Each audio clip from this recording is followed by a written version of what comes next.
उन्हाळ्याची चाहूल लागताच मार्च महिन्याच्या शेवटच्या आठवड्यातच शिंदखेडा तालुक्यातील मालपूर गावासह परिसरातील पाणी पुरवठा करणाऱ्या विहिरींना तड गाठण्यास सुरुवात केली। आताच ही परिस्थिती आहे, मग एप्रिल, मे आणि जून महिन्यात काय होईल अशी चिंता ग्रामस्थांना आहे। त्यामुळे ग्रामपंचायत प्रशासनाने आतापासूनच उपाययोजना करण्याची मागणी नागरिकांमधून केली जात आहे। थाळनेर येथील पीक संरक्षण सोसायटीच्या निवडणुकीत शेतकरी परिवर्तन पॅनलने 13 पैकी 13 जागा जिंकत शेतकरी विकास पॅनलचा दुवा उडवला। माघारीनंतर शेतकरी परिवर्तन पॅनलच्या सुरेखाबाई तुकाराम मराठे व ताराबाई बालेराव पाटील या बिनविरोध निवडून आल्या होत्या, तर उर्वरित 11 जागांसाठी 18 उमेदवार निवडणुकीच्या रिंगणात होते। शिंदखेडा तालुक्यातील आदिवासी समाजाच्या वतीने मागण्यांसाठी बिल समाज विकास मंचचे संस्थापक अध्यक्ष दीपक अहिरे यांच्या नेतृत्वाखाली मंगळवारी दिनांक 25 रोजी आदिवासी समाज बांधवांच्या वतीने तहसील कार्यालयावर निषेध मोर्चा काढण्यात आला।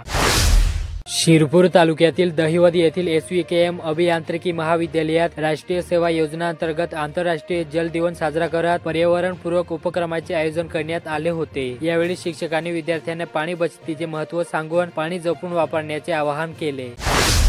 कुमार नगरात राहणारा 18 वर्षीय निखिल धरमदास तनेजा याने सावडदे तापी पुलावर मोटरसायकल आढळून आल्याने मच्छीमारांनी तापी पात्रातून निखिलला बाहेर काढून उपचारार्थ कोटे हॉस्पिटलात दाखल केले असता डॉक्टरांनी तपासणीनंतर मृत्यू घोषित केले। या प्रकरणी नरडारा पोलिसात आकस्मिक मृत्यूची नोंद करण्यात आली। धुळे तालुक्यातील एका गावामधील एका अल्पवयीन मुलीस कोणीतरी अज्ञात त्याने फूस लावून पळवून नेले। या प्रकरणी धुळे तालुका पोलिसात अपहरणाचा गुन्हा दाखल करण्यात आला। धुळे शहरासह हद्दवाळ गावातील मालमत्ता धारकांकडे 100 कोटींची कर थकबाकी आहे। मनपा आयुक्तांनी वसुली व्हावी यासाठी 10 दिवस शास्ती सवलत जाहीर केली। शास्ती माफीच्या घोषणेनंतर बुधवारी 7व्या दिवशी 455 नागरिकांनी कर भरल्याने महापालिकेच्या तिजोरीत एकाच दिवसात 3.5 कोटी जमा झाले।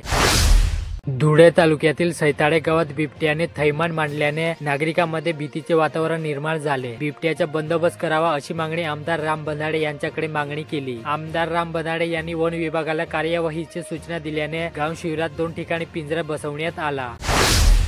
धुळे शहरातील एका उद्यानात चिमुकलीवर अत्याचाराचा प्रयत्न केल्याची घटना दिनांक 25 रोजी रात्री घडली। या प्रकरणी 38 वर्षीय सेवानिवृत्त पोलीस कर्मचारी नागेश कुवर यांच्या विरोधात पोक्सो अंतर्गत गुन्हा दाखल करून त्याला अटक केली।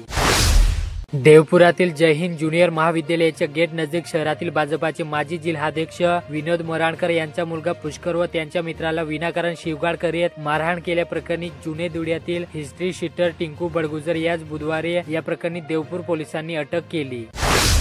शिरपूर तालुक्यातील करवंद येथे आयोजित महासत्संग मेळाव्यात गुरुमाऊलीची लाडूने तुला करण्यात आली।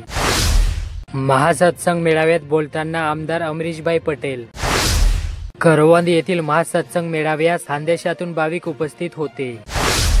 आगामी सण उत्सव शांततेत पार पाडण्यासाठी दोन्ही समाजातील नागरिकांनी पोलीस दलात सहकार्य करावे। सोशल मीडियावर आक्षेपार्ह पोस्ट व्हायरल करून कायदा व सुव्यवस्थेचा प्रश्न निर्माण करणाऱ्यांना तत्काळ बेड्या ठोका, असा आदेश नाशिक पोलीस क्षेत्राचे विशेष पोलीस महानिरीक्षक दत्तात्रय कराडे यांनी बुधवारी शांतता कमिटीच्या बैठकीत बोलताना दिला।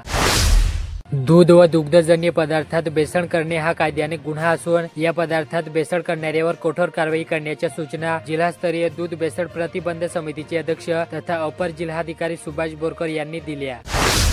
महापालिकेच्या हद्दवाड भागातील ओलवाडी परिसरातील ज्या वसाहतीमध्ये रस्ते नव्हते त्या ठिकाणी आता रस्त्याच्या कामाला सुरुवात करण्यात आली। या भागात पावसाळ्यापूर्वी रस्त्याचे काम होत असल्याने नागरिकांनी समाधान व्यक्त केला। उल्हास नवभारत साक्षरता कार्यक्रमाच्या माध्यमातून निरीक्षक व्यक्तीमध्ये पायाभूत साक्षरता व संख्या ज्ञान विकसित करण्यासाठी घेण्यात आलेल्या परीक्षेत जिल्ह्यातील 1192 असाक्षर आजी आजोबांनी परीक्षा दिली। पिंपळनेर येथील कांदा मार्केट गुढीपाडव्याच्या मुहूर्ताला सुरू होणार। मापाडी कायद्याच्या अंमलबजावणीसाठी एकमत होत नसल्याने वर्षभरापासून मार्केट बंद होते।